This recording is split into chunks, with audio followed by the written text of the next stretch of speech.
오늘 본말송에서 그는 우리 기업을 물을 짜니라는 제목으로 함께 은혜 받는 시간 갖도록 하겠습니다. 오늘이 추수감사 주일입니다. 우리가 1년 동안 농사지은 모든 오곡밖에 대해서 하나님께 감사를 드리는 그런 날입니다. 여러분들 올해 참 감사할 일이 많이 있으십니까? 여러분의 삶 가운데 지금 감사가 넘치고 있습니까?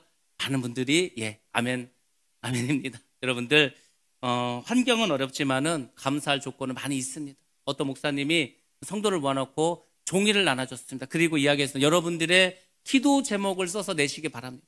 정신없이 기도 제목을 쓰는 거예요. 하나라도 더 쓰려고 많은 분들이 기도의 제목을 써서 제출했습니다. 다 취합해서 봤더니 기도 제목이 120가지 정도가 나왔습니다. 우리 성도들이 기도할 일이 너무 많고 기도할 내용이 너무 많구나 생각하셨습니다. 또 다른 종이를 나눠줬습니다. 이번에는 여러분들이 감사하실 것을 써서 제출하고 합니다. 근데 많은 분들이 머뭇거립니다. 그래서 내가 감사할 게 뭐 있지? 별로 감사할 게 없는데 올 한해 내가 잘된 것도 하나도 없고 내가 글쎄 감사할 조건 전혀 없는데 망설였습니다. 많은 분들이 감사의 제목을 써서 제출하지 못했습니다. 여러분들에게 제가 동일한 것을 하면 마찬가지의 결과가 나오지 않을까? 기도할 제목은 많은데 감사할 내용은 별로 없을지도 모릅니다. 그렇지만 여러분 한번 생각해 보시기 바랍니다. 여러분들 정말 감사할 것이 없습니까? 여러분 생각해 보세요. 하나님께서 오늘 아침에 태양을 뜨지 않겠습니다. 그러면 우리 어떻게 되겠습니까? 다 죽어버립니다. 하나님께서 이 땅에 있는 공기를 다 사라지게 했습니다. 다 죽어버립니다. 하나님께서 오늘 사고가 나서 교회 못 오게 했다. 여러분들 이 자리에 나와서 예배 드리는 게 이게 보통 은혜인지 아십니까? 이게 보통 축복인지 아십니까? 우리가 코로나를 경험하면서 때로는 예배를 드릴 수 없는 교회 문을 닫아버렸어. 5명만 나오게 할 때도 있지 않았습니까? 근데 이렇게 어쨌거나 마스크를 썼지만 자유롭게 나서 예배 드리게 했습니다. 이것도 하나님께서 우리에게 주신 은혜고 축복입니다. 감사할 게 없는 것이 아니라 우리가 감사할 것을 당연하다고 생각하기 때문에 감사하지 못하고 있지는 않은가. 여러분들 오늘 감사절을 지내면서 다시 한번 생각해 보시기 바랍니다.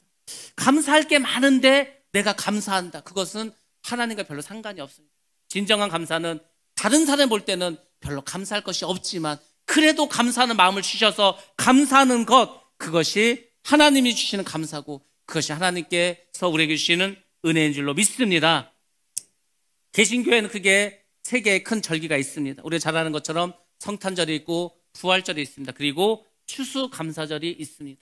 성당도 마찬가지입니다. 성당도 성탄절을 보내고 부활절을 지냅니다. 그렇지만 추수감사 예배는 우리처럼 드리지 않습니다. 왜냐하면 이 추수감사절은 미국에서 유래된 그런 명절이기 때문입니다. 미국은 지금 11월 넷째 주 목요일이 되면 추수감사절로 드립니다.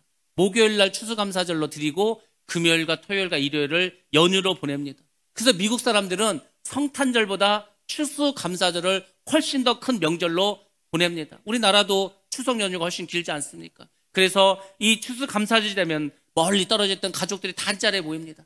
그리고 이제 칠면조 고기를 해서 같이 나눕니다. 하나님의 은혜를 나눕니다. 처음에 이 미국 사람들이 어디서 왔습니까?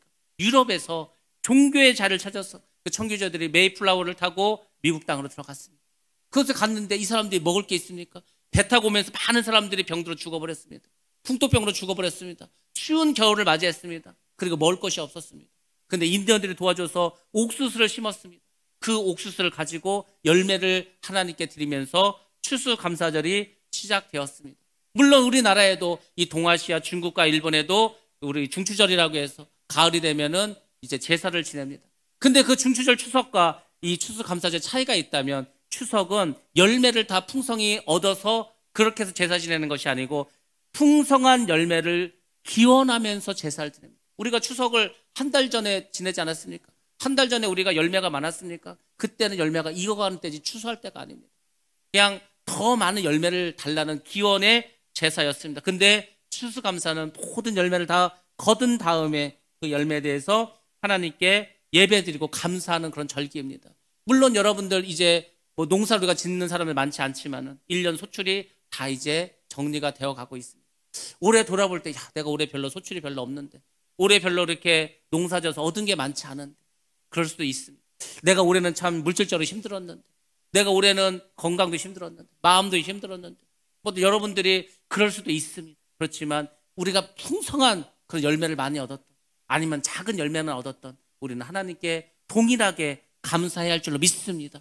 그게 감사하는 자, 범사에 감사하는 자, 그 사람이야말로 하나님의 자녀고 천국 백성이 될 줄로 믿습니다. 오늘 본문의 말씀을 보면 3명의 사람이 나옵니다. 나오미와 룻과 그리고 보아스라는 사람이 나옵니다. 이 3사람이 오늘 본문의 오늘 이야기의 주인공들입니다. 이 세 사람들이 어떤 일을 벌였는지 이 3사람 통해서 같이 은혜를 받으려고 합니다. 그리고 이 사람들 가운데 있는 하나님의 섭리는 무엇인가, 그것에 대해서 오늘 말씀을 전하도록 하겠습니다. 우리가 잘 아는 것처럼 첫 번째는 나오미라는 사람이 나옵니다. 이 사람이 베들레헴에 살았습니다. 남편과 2 아들과 베들레헴에 잘 살고 있었습니다. 근데 어느 날 흉년이 지고 말았습니다. 그래서 더 이상 살 수가 없고 살기가 어려워서 이제 이민을 갑니다. 그곳이 바로 모압이라는 곳입니다. 모압 땅에 가서 10년을 살게 됩니다. 근데 모압 땅에서 그 10년의 결과가 무엇인가? 남편이 죽어버렸습니다. 그리고 그곳에서 모압 여자들을 만나서 결혼한 2 아들, 그 아들도 다 죽고 말았습니다. 10년을 살았지만 남은 것은 죽음밖에 없었고 과부 3명만 남게 되었습니다. 잘 살기 위해서, 더 좋아지기 위해서 이민을 갔지만 삶은 더 어려워지고 말았습니다. 다 망하고 말았습니다. 다 잃고 말았습니다. 왜 이런 일이 벌어졌을까? 이들은 유다 지파였습니다. 약속의 땅 베들레헴에서 살았던 그런 사람들입니다. 이 나오미 남편의 이름이 무엇인지 아십니까? 엘리멜렉이라고 한 사람입니다. 엘리멜렉의 뜻은 이것입니다. 나의 하나님은 왕이시다. 그러니까 하나님을 왕으로 모시고 살아야 할 그런 사람들입니다. 근데 이 사람들이 어떻게 했습니까? 하나님을 왕으로 섬기는 것이 아니라 물질을 왕으로 삼게 되었습니다. 믿음보다도 물질을 우상으로 섬기게 되었습니다. 예수님께서 말씀하십니다. 하나님과 견줄 수 있는, 하나님과 맞먹을 수 있는 그 신이 있다. 근데 그 2 신을 우리가 겸하여 섬길 수가 없다 라고 말하면서 말씀하신 신이 누구입니까? 돈 아닙니까? 돈, 만몬신. 만몬신이야말로 하나님과 견줄 수 있을 만한 큰 힘을 가지고 있는 신입니다. 요즘으로 치면은 만몬신이 하나님보다도 더 강한 신인 것 같습니다. 많은 사람들이 믿음이 있다 하지만, 하나님을 믿는다 하지만 그 하나님보다도 물질을 더 사랑한 사람도 많이 있습니다. 그러다 보니까 문제가 생기고 말았습니다. 그 물질 때문에 하나님 주신 약속의 땅, 하나님의 유업의 땅, 하나님의 축복의 땅을 떠나고 말았습니다. 떠나면 문제가 됩니다. 우리의 신앙 가운데 내려가는 신앙이 있습니다. 살기가 어렵다고 아브라함도 이삭도 흉년이 되니까 애굽으로 내려갔습니다. 내려가는 신앙은 반드시 멸망합니다. 반드시 어려움을 겪습니다. 아브라함도 이삭도 애굽으로 내려갔을 때 정말 어려운 일이 있었습니다. 아내를 빼앗길 뻔되고 자기가 죽임을 당할 수도 있었습니다. 여러분들 기억하시기 바랍니다. 인생을 살아가다 보면 흉년을 만납니다. 인생을 살아가다 보면 메마른 광야도 지나갑니다. 인생을 살아가다 보면 큰 산도 만납니다. 홍해도 만납니다. 그때 여러분들 도망가면 됩니까? 내려가면 됩니까? 아닙니다. 믿음을 가지고 그 자리를 지키시고 그것을 뚫고 앞으로, 위로, 하늘로 우리는 나아갈 줄로 믿습니다. 힘들고 어려운데 사람 찾아가면 뭐합니까? 하나님에게 나아가야지. 더 하나님께 나아가야 됩니다. 일이 풀리지 않아도, 더 안 돼도 나아가야 됩니다. 우리가 다니엘 기도회 21일 동안 오늘이 마지막 날입니다. 그 많은 분들이 간증의 주제가 무엇입니까? 정말 어려웠어요. 때로는 어떤 분은 죽을 병에 걸린 분들이 있습니다. 다 죽었어. 죽었다 살아난 사람도 있습니다.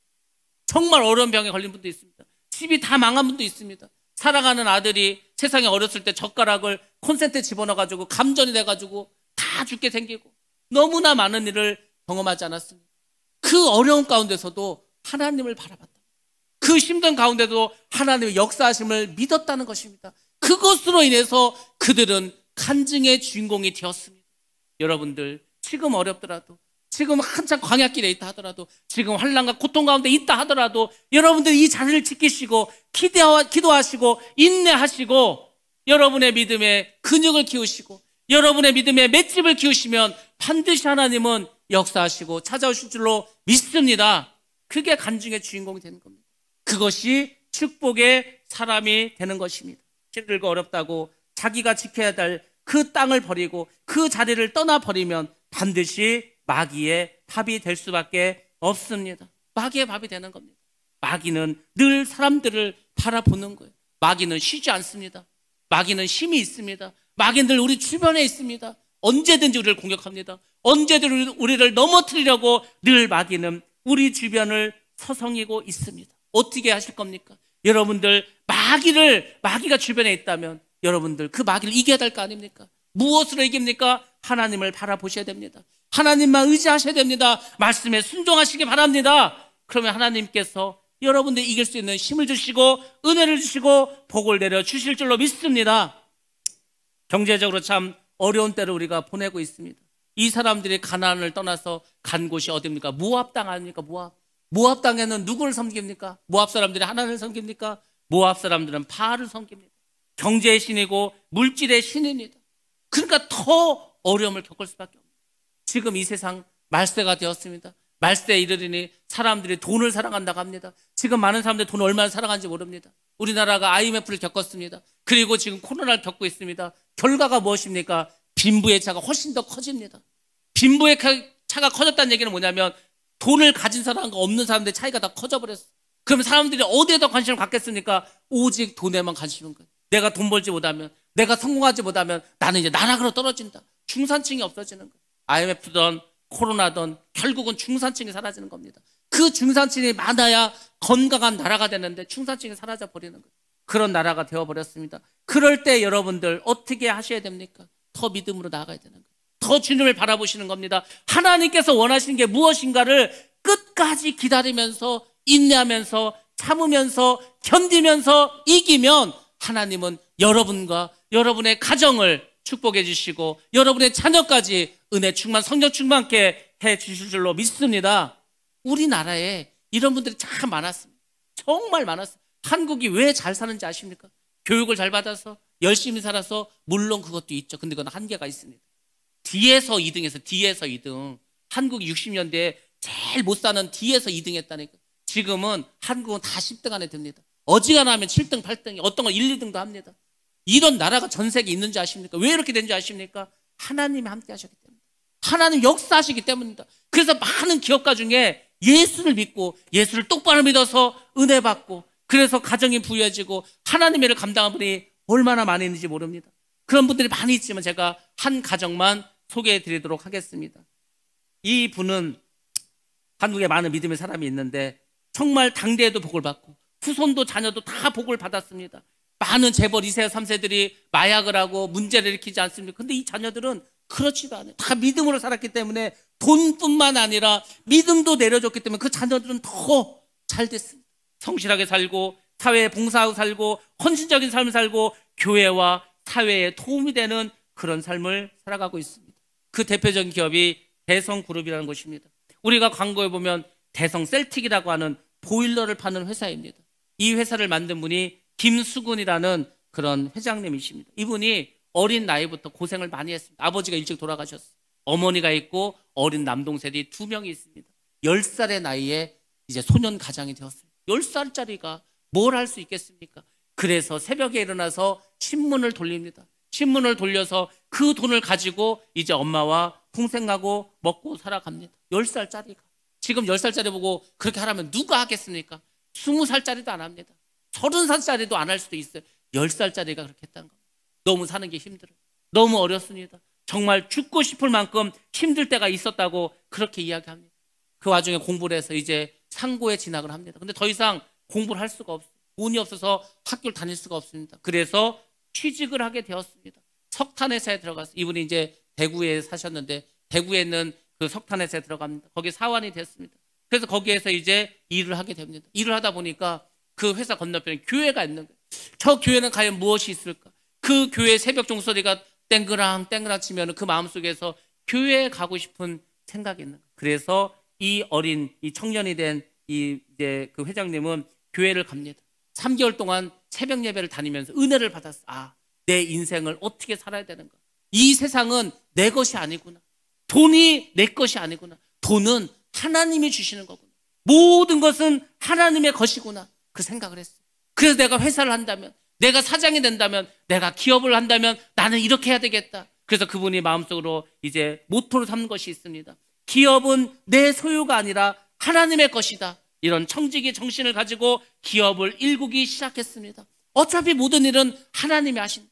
그래서 열심히 돈을 모아서 석탄회사를 인수합니다. 그 석탄회사를 통해서 이제 지금은 뭐 가스 에너지 해가지고 큰 기업을 이루게 되었습니다. 이분의 그 신앙의 결과가 어떻게 됐습니까? 이분 한 분이 믿음으로 살았어요. 이분 한 분이 하나님께 헌신했을 때 하나님께서 어떤 복을 주셨습니까? 이 가족이 지금 5대째 신앙의 가문이 되었습니다. 장남은 대성그룹의 회장입니다. 차남은 서울도시가스 회장입니다. 삼남은 대구 도시가스 회장이 되었습니다. 장녀는 대성닷컴 부회장이 되었고 차녀는 연세대 교수가 되었습니다. 그리고 3년은 우리가 잘 아는 세계적인 CEO, 이 섬유업을 통해서 한국에 손님이 오면 교회로 데려가는 김성주 인터내셔널 대표 사장이 바로 이 분의 셋째 딸입니다. 자녀 중에 4명이 서울대학교를 나왔습니다. 3명은 하버드 대학을 나왔습니다. 장남은 서울대학교 경영대학원을 수석으로 졸업했습니다. 장녀는 서울대 미대를 수석으로 입학했습니다. 차녀는 이화여자대학교를 전체 수석으로 입학했습니다. 그 이외에도 등등등등해서 많은 일들이 있습니다. 어떻게 이렇게 했을까? 간단합니다. 이분의 자녀 양육 방식은 세상적인 방법이 아니었습니다. 공부해라, 세상을 닮아가라, 성공해라, 이것이 아닙니다. 매일 성경을 묵상시켰습니다. 매일 가정예배를 드렸습니다. 그 당시에는 별거 아닌 것 같아요. 여러분들 이걸 꼭 기억하세요. 어린 자녀가 있습니다. 우리가 집에서 예배를 드린다고 얘가 공부를 잘하는 것도 아니고 얘가 뭐 특별히 뭘 잘난 것도 없고 우리 집도 그저 그런 것 같아요. 근데 그게 여러분들 얼마나 큰 힘을 가지고 있는지 아십니까? 그렇게 매일매일 예배 드리고 하면 이 자녀들의 믿음이 들어갑니다. 하나님이 지혜를 주십니다. 그 지혜는 세상 지혜가 아닌 것. 요셉을 한번 생각해 보세요. 요셉이 학교를 다녔습니까?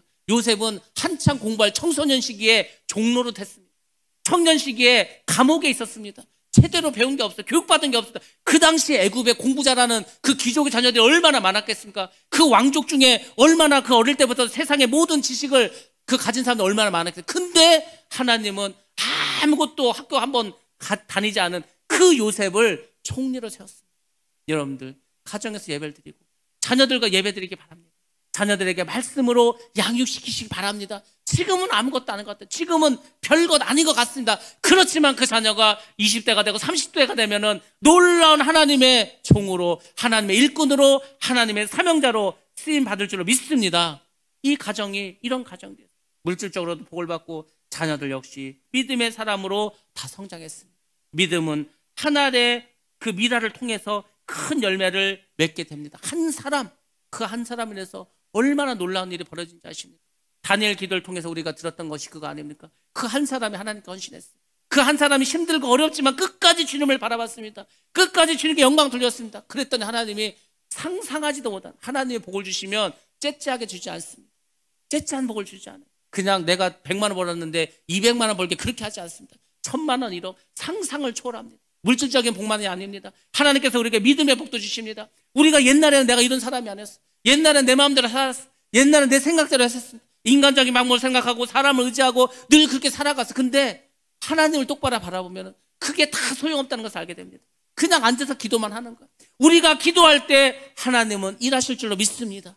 그냥 기도하는 거예요. 제가 처음에 와서 한 얘기가 맨날 그거 아닙니까? 그냥 나는 앉아서 기도만 한다.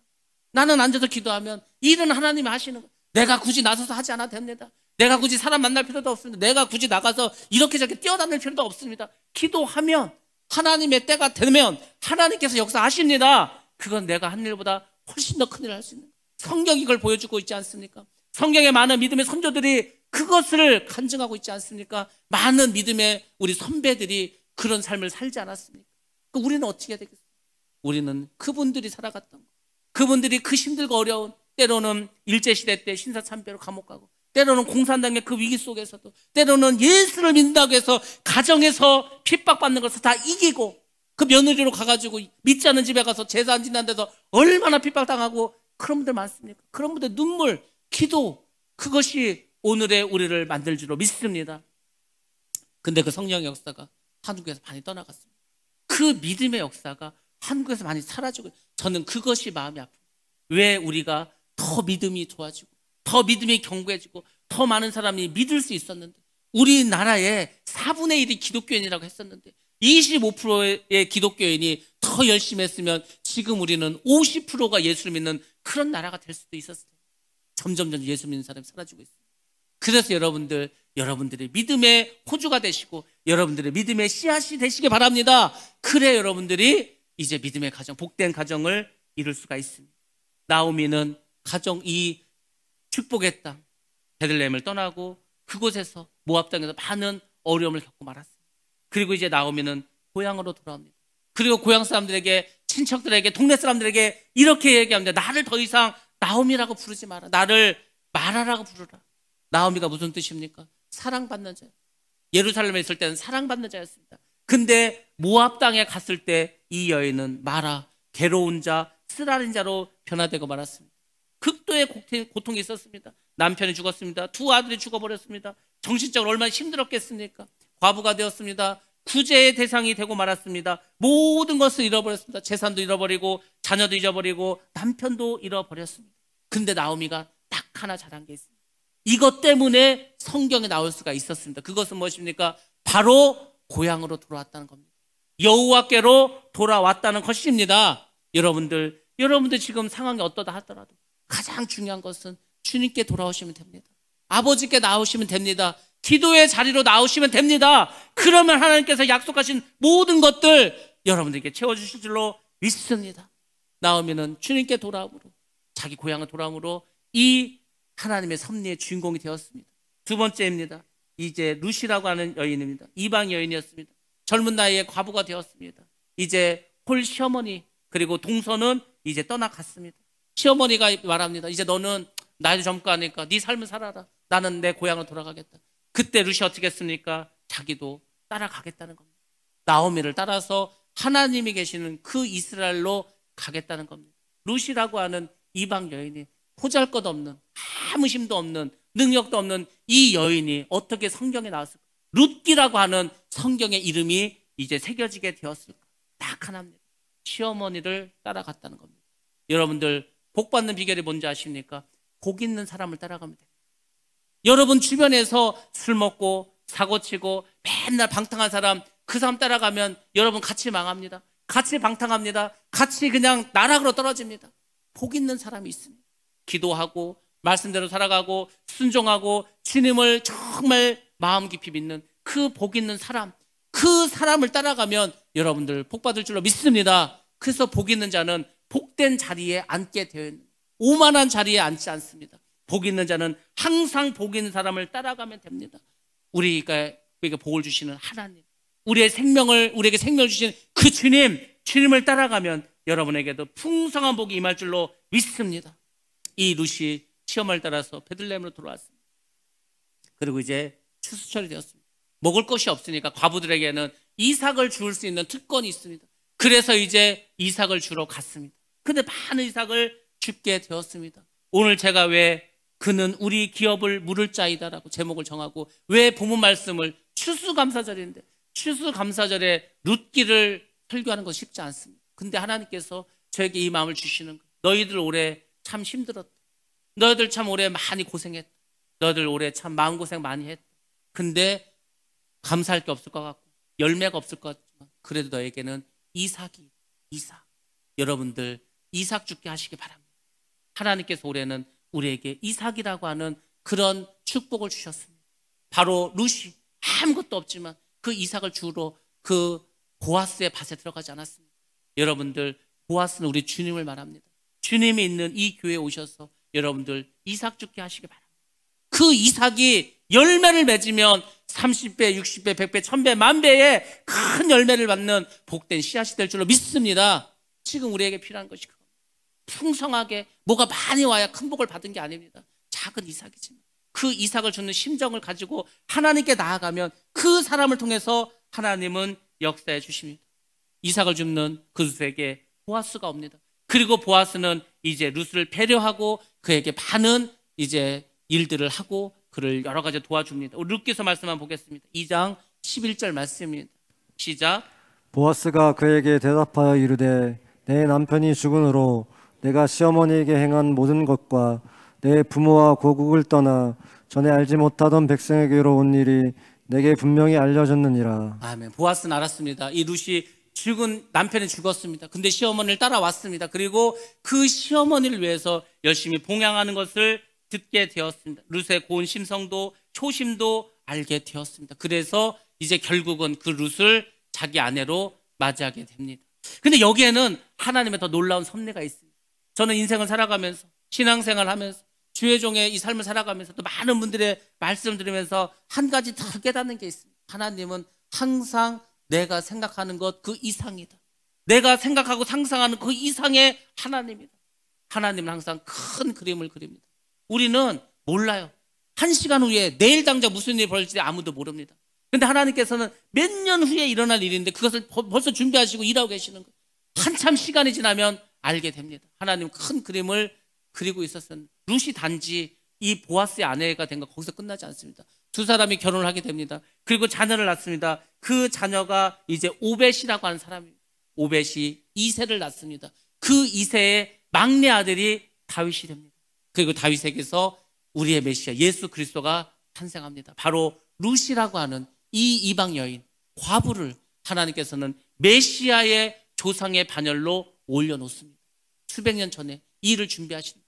하나님께서 이런 일을 하십니다. 하나님의 섭리는 지금 당장은 알 수 없습니다. 그렇지만 믿음의 눈을 가지고 하나님만 바라보면 하나님께서는 룻을 통해서 그 메시아가 나오게 하듯이 우리의 삶 가운데서도 지금 보잘것없지만 지금 하나의 미랄이지만 그 하나를 가지고 천배 만배로 하나님께서는 축복해 주실 줄로 믿습니다. 하나님 섭리가 룻을 통해서 역사하게 됩니다. 보아스라는 사람이 나옵니다. 보아스는 나오미와 룻의 기업을 물을 자입니다. 기업을 물을 자. 무르다라는 말이 있습니다. 무르다. 무르다라는 말을 어디서 많이 쓰냐면 바둑과 장기에서 많이 씁니다. 바둑을 두는데 장기를 두는데 잘못 뒀어. 한수만 좀 무르자고 하지 않습니까? 그때 사용하는 그 무르다가 지금 여기서 말하는 기업을 물을 자, 이 뜻과 같은 뜻입니다. 한 수를 물으자 무슨 말입니까? 원래대로 돌아가자는 거죠. 원래대로. 하나님께서는 아주 특별한 제도를 이스라엘 백성들에게 허락하셨습니다. 고엘이라고 하는 제도입니다. 고엘. 이 고엘이란 말이 이제 구속자란 얘기입니다. 이 고엘 제도를 만들었습니다. 그 고엘 제도를 통해서 하나님께서 이스라엘 백성을 이방 백성들에게서 건져주시고 보호해주십니다. 이 고엘 제도가 특별히 두 가지가 있는데 첫 번째는 경제적인 것입니다. 자기 친척 중에 빚을 진 자가 있습니다. 그러면 빚을 졌는데 갚지 못하면 종으로 팔려갑니다. 자기 친척 중에 돈이 없어서 병들어서 일찍 죽어서 가난해서 이 조상에게 받은 땅이 있는데 그것을 팔게 됩니다. 그러면 가까운 친척들이 그 땅을 사서 원래 주인에게 돌려줍니다. 돌려주는 거예요. 그게 바로 무르다라는 뜻입니다. 그러니까 가까운 친척이 어떻게 하는 거죠? 친척을 위해서 자기 그 친지를 위해서 이제 돈을 내서 희생을 해서 이렇게 도와주는 그 제도를 만들었습니다. 그리고 또 하나가 있습니다. 어떤 남자가 있는데 자손이 없이 죽었어요. 자손이 없이 죽으면 그 사람이 되는 것에서 끝나버립니다. 그래서 하나님께서 그걸 막기 위해서 결혼한 사람이 자식이 없이 죽으면 그 부인을 가까운 친척들에게 결혼시킵니다. 가까운 형제들에게 결혼시켜서 그 사람의 자녀로 대를 잇게 이렇게 해주십니다. 결혼을 해서.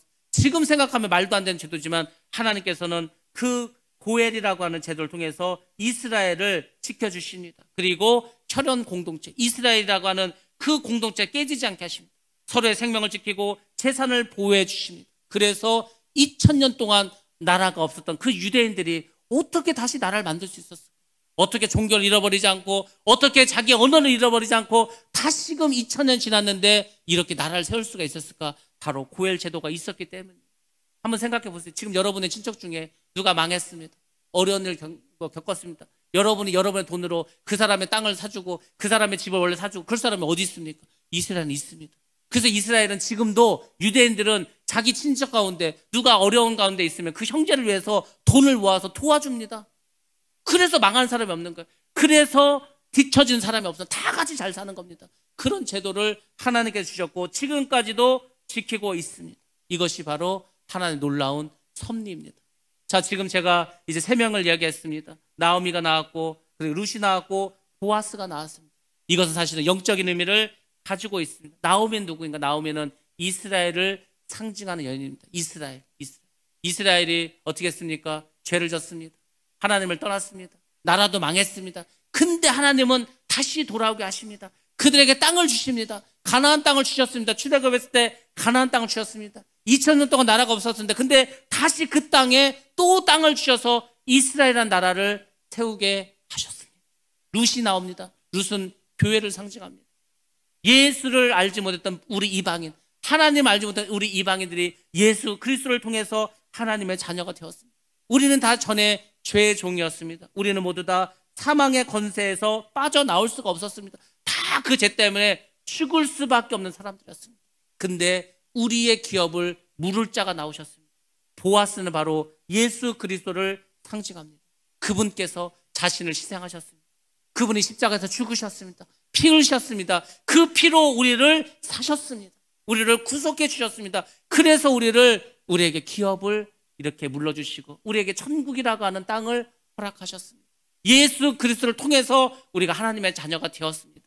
하나님의 나라입니다. 하나님의 나라. 하나님의 나라는 하나님이 왕으로 주권을 가지고 계십니다. 그리고 그의 백성들이 그 나라의 국민으로 살아갑니다. 그리고 땅이 있어야 됩니다. 우리에게 하나님께서 땅을 주셨습니다. 어디에 주셨습니까? 천국에 주셨습니다. 우리나라 지금 제일 비싼 땅이 어디입니까? 강남에 가면 한 평에 2억짜리가 있고 3억짜리 땅이 있습니다. 천국의 땅은 얼마나 할 것 같습니까? 천국의 땅 한 평이 얼마 할 것 같습니까? 10만 원 할까요? 100만 원 할까요? 아닙니다. 돈으로 살 수 없습니다. 돈으로 살 수 없을 만큼 어마어마하게 비싼 땅인데 그 땅을 주님께서 우리에게 기업을 물으심으로 주신 줄로 믿습니다. 이것이 하나님의 섭리. 이것이 예수님께서 우리를 위해서 십자가에서 죽으신 것입니다. 우리에게 땅을 주기 위해서. 그 땅은 천국의 땅입니다. 그렇지만 하나님은 천국에서만 주는 것이 아닙니다. 이 땅에서도 우리가 하나님의 일을 하기 위해서 하나님께서 힘을 주십니다. 하나님은 어떤 사람을 사용하십니까? 하나님도 일을 하셔야 될 거 아닙니까? 일을 하나님 혼자 하십니까? 사람을 불러 사용합니다. 그 사람이 어떤 사람입니까? 하나님은 어떤 사람 부르십니까? 잘난 사람, 돈 많은 사람, 건강한 사람, 이런 사람 쓰는 게 아니에요. 하나님은 기도하는 사람을 씁니다. 하나님은 믿음의 사람을 씁니다. 하나님은 말씀에 순종하고 어찌하든지 거룩하게 성결하게 살아가는 그 사람을 들어 사용할 줄로 믿습니다. 우리가 그것이 다 다니엘 기도를 통해서 증명하지 않았습니까? 그 사람들 다 기도했습니다. 다 말씀대로 살았습니다. 철저하게 주님만 바라볼 때 하나님께서는 역사에 주십니다. 하나님께서는 우리를 위해서 예수님을 기업 물을 자로 보내주셨습니다. 그리고 우리로 하여금 추수할 수 있는 열매를 얻을 수 있는 땅을 주셨습니다. 여러분들 진정한 추수가 무엇인지 아십니까? 바로 영혼 추수입니다. 영혼 추수. 주님의 관심은 거기 있는 거예요. 왜 우리에게 천국의 땅을 주시고 이 땅에서 우리에게 믿음을 주셨습니까? 영혼 추수하라는 겁니다. 지금 때가 다 되었습니다. 우리가 좀 전에 찬양 부르지 않았습니까? 때가 다 됐다는 거예요. 곡식은 다 무르익었다는 거예요. 이 낫을 기다릴 거, 낫을 기다리는 거 추수해야 될 거 아닙니까? 영혼 추수. 주님 오실 날이 가까이 오고 있습니다. 제가 늘 말하지 않습니까? 가정 구원을 위해서 기도하라고. 이번에 다니엘 기도에서도 제가 강조했던 것을 똑같이 강조하신 분들이 너무나 많았어요. 가정 구원 강조하신 분들이 있습니다. 먼저 그의 나라와 그의 일을, 제가 그랬잖아요. 먼저의 신앙이 되라고. 먼저 하면은, 먼저 하나님의 일을, 먼저 하나님 생각하고, 먼저 하나님의 일을 하면 반드시 하나님이 기적을 베풀어 주십니다. 상상도 못할 수 있는. 나 그 돈이 없는데 빚을 내서 헌금을 합니다. 나도 힘들지만 내가 뭐 쓸 것을 그냥 포기하고 하나님께 드리면 하나님은 놀랍게 축복하십니다. 먼저 하라고. 그것이 축복의 비결인 줄 믿습니다. 여러분들 추수감사절을 우리가 보내면서 한 가지 꼭 기억해야 될 것은 내가 영혼 추수를 하는 추수꾼이 되야 되겠다. 내가 영혼의 추수꾼 되는 게 뭡니까? 믿지 않는 가족들, 부모, 형제, 자녀, 이웃, 친지들, 그들에게 복음을 전한 겁니다. 그들도 하나님의 자녀가 되고 그들도 주님께서 기업 물을 자로 여러분들이 만들어 주어야 합니다. 이 일을 위해서 여러분들을 하나님께 불러주시고 복을 주시고 건강을 주시고 하나님 함께 하시죠. 믿습니다. 여러분들 정말 우리 가정구원을 위해서, 정말 믿지 않는 가족들 위해서 기도하시고 영혼권의 그 사명을 가지시고 정말 기도하시기 바랍니다. 힘을 달라고 기도하시기 바랍니다. 성령의 권능을 받으시기 바랍니다. 성령이 임하시면 다른 일을 하는 거 아니에요. 예루살렘과 유대와 그리고 사마리아 온 땅까지 주님의 복음을 전하는 그 일꾼이 되는 겁니다. 여러분들 정말 주님의 그 일꾼이 되어서 정말 많은 열매를 하나님께 올려드려서 하나님께 영광 돌리고 저 천국에서 축복받고 은혜 받고 칭찬받는 저 여러분 되시기를 주의 이름으로 축원합니다.